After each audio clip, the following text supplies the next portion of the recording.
दोस्तों, अपने देश में एक बहुत कॉमन सी खूबी है कि जितनी जल्दी, जितनी तेजी के साथ वो किसी चीज को याद करते हैं ना, उससे ज्यादा तेजी के साथ वो उसे भूल जाते हैं। तो आज मैं लेकर के आया हूं ऐसे ही एक शायर की कहानी जो इतिहास के पन्नों में तो खो गया मगर छोड़ गया बहुत सारी कहानियां, बहुत सारे किस्से और बहुत सारी किताबें। तो दोस्तों, इस चैनल के थ्रू मेरी एक छोटी सी कोशिश है कि मैं ऐसे ही एक महान व्यक्ति की शख्सियत को आप लोगों के सामने रख सकूं और ये मेरी तरफ से, आप सबकी तरफ से, हम सबकी तरफ से उसे एक उचित श्रद्धांजलि होगी। तो आज हम बात करेंगे उर्दू के एक जाने माने शायर और हिंदी के एक कवि जिनका नाम है कमलापत सहाय माहिर बिलग्रामी, जिनका कि उर्दू साहित्य हो या हिंदी साहित्य हो, दोनों में ही अतुलनीय योगदान रहा। श्री कमलापत सहाय बिलग्रामी जी की जिंदगी की कहानी उत्तर प्रदेश के एक छोटे से डिस्ट्रिक्ट बिलग्राम सुल्तानपुर से शुरू हुई और उनकी ख्याति पहुंची BBC लंदन, जो कि हम सभी के लिए और हमारे देश के लिए एक गर्व की बात है। मगर ये कड़वी सच्चाई है कि हम लोगों की जिंदगी में इतनी व्यस्तता है कि ऐसी चीजों को हम लोग याद कहाँ रखते हैं। तो दोस्तों, ये हम सभी की जिम्मेदारी है, स्पेशली यूथ की, कि ऐसे इस नाम को उसके जायज मुकाम तक पहुंचाया जाए। तो मेरी एक छोटी सी कोशिश, मैं हूं विवेक श्रीवास्तव और आप सभी का स्वागत करता हूं आपके अपने channel the only book tuber में। दोस्तों, एक शायर की जो जिंदगी होती है ना, बहुत उलझी हुई सी होती है। जाने क्यों? हालांकि मुझे इस बात पे एक गाना याद आता है, मैं शायर बदनाम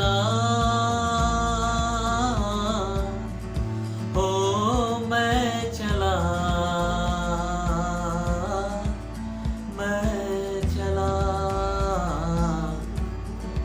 कमलापत सहाय जी का जन्म 2 दिसंबर 1922 को एक छोटे से डिस्ट्रिक्ट बिलग्राम सुल्तानपुर, जो कि उत्तर प्रदेश में आता है, वहां पे हुआ। दोस्तों, उनका घर का माहौल काफी साहित्यिक था, इसलिए बचपन से ही उनका रुझान साहित्य की तरफ हो गया। उन्होंने लखनऊ यूनिवर्सिटी से लॉ की डिग्री ली और लखनऊ शहर को ना उन्होंने अपनी कर्म भूमि बना ली। हालांकि अपनी जीविका और घर की जिम्मेदारी को उठाने के लिए उन्होंने लखनऊ सचिवालय में उम्र भर काम किया, मगर उनका रुझान, उनकी चाहत तो कुछ और ही थी। तो उन्होंने एक तपस्या की तरह अपना सारा जीवन मुशायरों के बीच, शेर व शायरियों के बीच, कहानियों के बीच, किताबों के बीच गुजारा।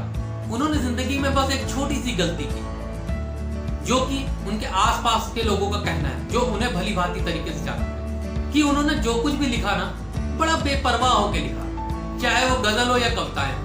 उन्होंने ना लिखने से पहले सोचा, ना लिखने के बाद सोचा कि इसके बदले में उन्हें क्या मिलेगा। मेरी इंफॉर्मेशन के अकॉर्डिंग ना बहुत बड़े बड़े नामों ने, बहुत बड़ी बड़ी शख्सियत ने उनकी इसी क्वालिटी का, इसी कमजोरी का खुल के फायदा उठाया, उनसे बहुत कुछ लिखवाया।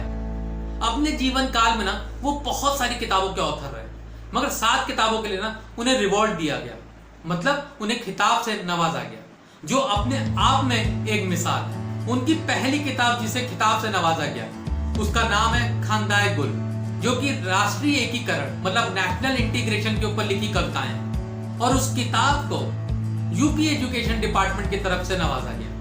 दूसरी किताब का नाम है सुबह चमन, जिसमें आपको आध्यात्म के ऊपर बहुत सारी कविताएं मिलेंगी, जो उन्होंने लिखी है श्री रामचंद्र जी की लाइफ के ऊपर, कृष्ण जी के ऊपर, जीसस क्राइस्ट के ऊपर, मोहम्मद साहिब के ऊपर और अब्दुल गफ्फार खान के ऊपर।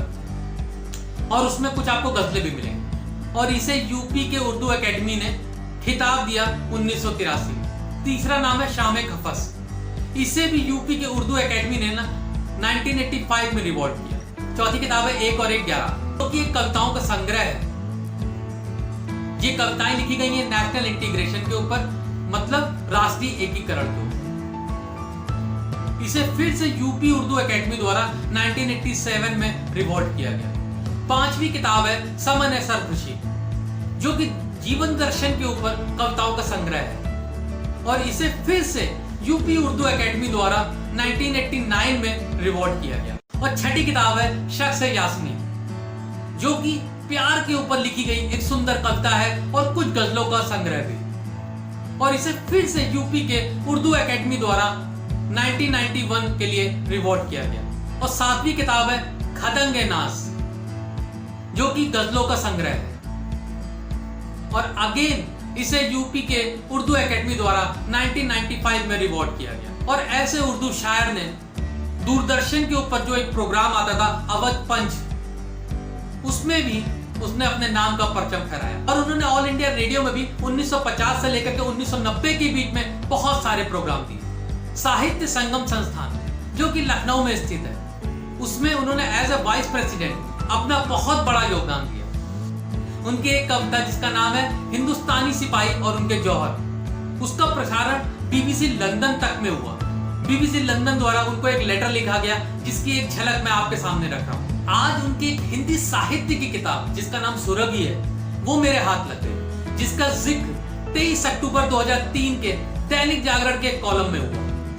उसकी एक कटिंग बड़ी मुश्किल से मुझे मिल पाई है जो आपके सामने है। तो जब मैंने सुरभि को पढ़ने की कोशिश की ना, तो उसकी एक कविता जो मेरे दिल को छू गई, वो आप लोगों के सामने मैं रखने की कोशिश करता हूँ। मेरी हिंदुस्तानी गुड़िया युग युग की कहानी गुड़िया, मेरी हिंदुस्तानी गुड़िया युग युग की कहानी गुड़िया, रामराज की रानी गुड़िया, रामराज की रानी गुड़िया, सतयुग की पुरानी गुड़िया, सतयुग की पुरानी गुड़िया, कृष्ण युग की निशानी गुड़िया, मेरी हिंदुस्तानी गुड़िया, कश्मीरी इंद्राणी गुड़िया, कश्मीरी इंद्राणी गुड़िया, दिल्ली की सुल्तानी गुड़िया, अवधपुरी की रानी गुड़िया, रूपवती रूपानी गुड़िया, अवधपुरी की रानी गुड़िया, रूपवती रूपानी गुड़िया, मेरी हिंदुस्तानी गुड़िया, मेरी हिंदुस्तानी गुड़िया। कमलापत सहाय जी ने कितनी खूबसूरती के साथ और कितनी सरलता के साथ हिंदुस्तान को एक गुड़िया का रूप दे दिया। अगर आपको भी पढ़ने में इंटरेस्ट है और आप इस किताब को पढ़ना चाहते हैं ना, तो मैंने इसका लिंक अपने डिस्क्रिप्शन बॉक्स में दे दिया है। आप उस लिंक पे क्लिक करके सिंपली उस बुक को परचेज कर सकते हैं। हालांकि इस किताब का कोई खास मूल्य या दाम नहीं है, जस्ट 120 रुपीज। यहाँ तक कि मिस्टर K.A. अब्बास जो कि फिल्म इंडस्ट्री के जाने माने डायरेक्टर और स्क्रिप्ट राइटर रहे, उनसे भी कमलापति सहाय जी का नाम अछूता ना रहा। उन्होंने एक पर्सनल लेटर कमलापति सहाय जी को लिखा और जिसमें गुजारिश की कि एक उर्दू का ट्रांसलेशन उनके द्वारा भी हो।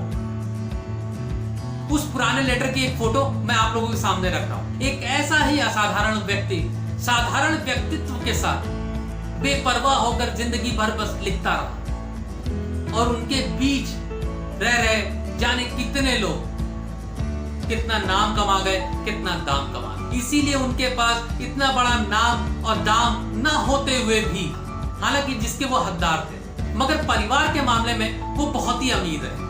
उनका आज भी एक बड़ा और हंसता खेलता परिवार है जो आज लखनऊ में बड़ी शान के साथ रहता है। कमलापत सहाय जी का सिर्फ इतना सा कहना कि उम्र भर उन्होंने जिन चीजों की ख्वाहिशें की वो उन्हें मिली, ये अपने आप में वाकई बहुत बड़ी उपलब्धि थी।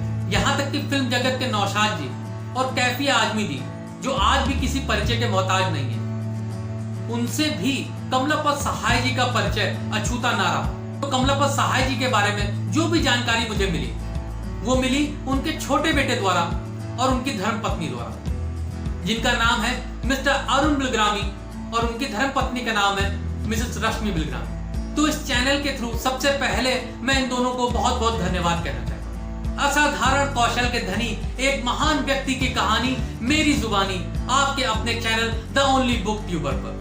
मगर दोस्तों, ये हमारी आपकी और स्पेशली सारे यूथ की जिम्मेदारी है कि इस नाम को एक जायज मुकाम तक पहुंचाया जाए। तो दोस्तों, कैसा लगा आपको ये वीडियो? प्लीज कमेंट बॉक्स में कमेंट द्वारा जरूर मुझे बताएं। और अभी तक अगर आपने इस चैनल को सब्सक्राइब नहीं किया है तो मेरी रिक्वेस्ट है कि आप बटन दबाकर तुरंत इस चैनल को सब्सक्राइब कर लें। तब तक के लिए आप खुश रहिए, सुरक्षित रहिए, अपने परिवार को सुरक्षित